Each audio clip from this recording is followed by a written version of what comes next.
অসম্পূর্ণ একটি জাতীয়তাবাদ থেকে বাংলাদেশি জাতীয়তাবাদ উপহার দিয়েছেন বাংলাদেশের মানুষকে। যেই জাতীয়তাবাদ বাংলাদেশের প্রতিটি মানুষকে পরিচয় দিয়েছে, অর্থাৎ সমতল ভূমি থেকে পাহাড়ি অঞ্চল পর্যন্ত বাংলাদেশের প্রতিটি নাগরিককে একটি পরিচয় আবদ্ধ করেছে। দেশপ্রেমের শ্রেষ্ঠ দর্শন বাংলাদেশি জাতীয়তাবাদ।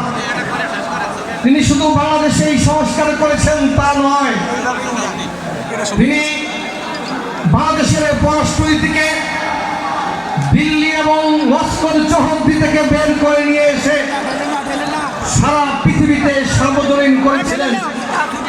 শুধু তাই নয়, একদলীয় রাজনীতি থেকে বাংলাদেশের মানুষকে বহুদলীয় গণতন্ত্র উপহার দিয়েছেন। সেই আমাদের আদর্শের জনক শহীদ রাষ্ট্রপতি জিয়াউর রহমানকে স্মরণ করছি দেশনেত্রী বেগম খালেদা জিয়াকে, যিনি বাংলাদেশের মানুষের অধিকারকে নিশ্চিত করার জন্য এবং গণতন্ত্রকে পুনঃপ্রতিষ্ঠিত করার জন্য সংগ্রাম করতে করতে গণতন্ত্রের সমর্থক শব্দে পরিণত হয়েছিলেন। অসুস্থ ছিলেন, হসপিটালে কিন্তু নিজের স্বাস্থ্য